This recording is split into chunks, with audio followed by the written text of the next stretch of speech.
Hi, good morning, no? So, ito yung hawak ko ngayon.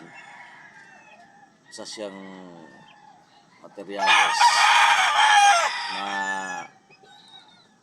galing doon sa isang sikat na ngayon na farm. Katsa-champion lang ng world slasher noong 2025. So, yung bloodline na ginamit niya doon is yung mga Bruce Burnett sweater. So, ito, dumating ko sa akin ito mga November. Binigay ito ng aking isang kaibigan, si Albert, si Lino. Napanalunan niya doon sa raffle kay Boss Marcos sa Team Lugis. Ako member din ako doon sa isang GC na sumasali sa mga raffle, pero siya nanalo. Binigay niya to sa akin. Dalawa kasi yung napanalunan niya, binigay ito sa akin yung isa. So, isa itong Bruce Burnett sweater, cross sa Loligid Hatch. So, yun yung mga ginamit ng nag-champion nung the shipper ng 9 points. 11 million yung napanalunan nila sa World Slasher. So, ito yung ginamit nilang linyada na ginamit nila ng champion. 9 points. So, ito yung antak yung kanyang wingman. Kung makikita nyo ba, medyo malabo. Ayan Sisiu Academy. At saka yung kanyang leg band. Ayan. Intact yan. So, nagamit ko na to siya.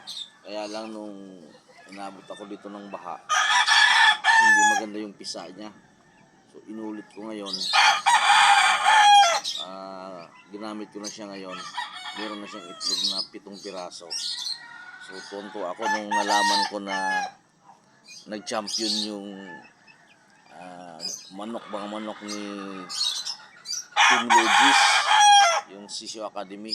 Dahil bago man siya nag-World Slasher Champion, nakakuha tayo ng isa sa kanyang mga materyales na ginamit.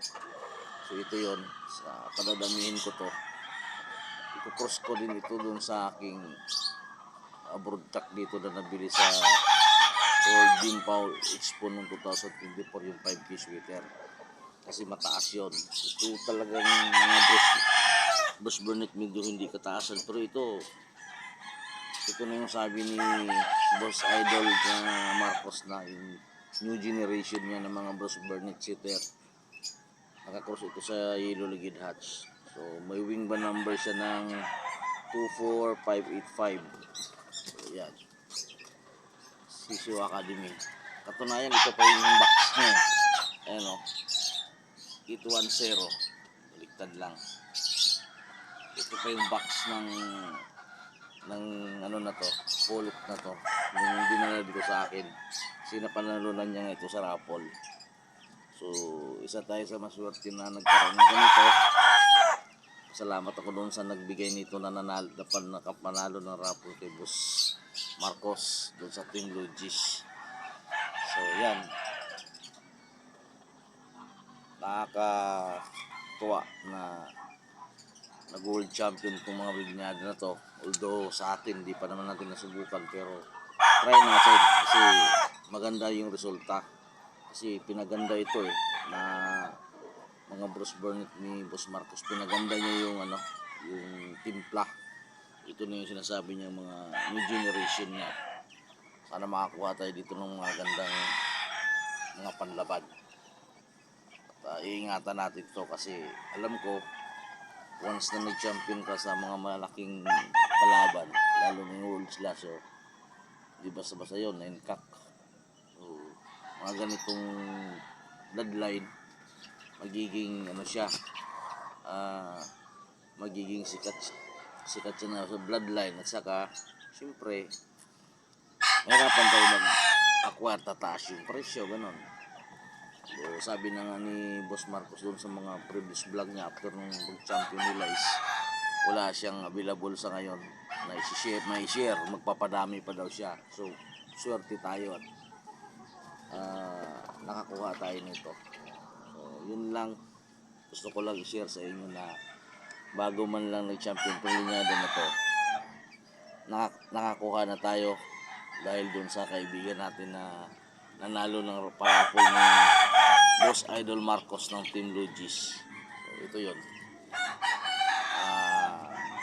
Hopefully maganda yung produkto nito. Ito yung lugban niya, intak na intak yan, Team Logis yan. Ayan.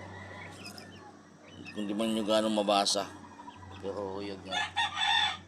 Cross barnet sweater, cross sa Yellow Ligid Hatch, then i-cross ko siya doon sa aking 5K sweater na kay Ding Fair. So, yun ng manok.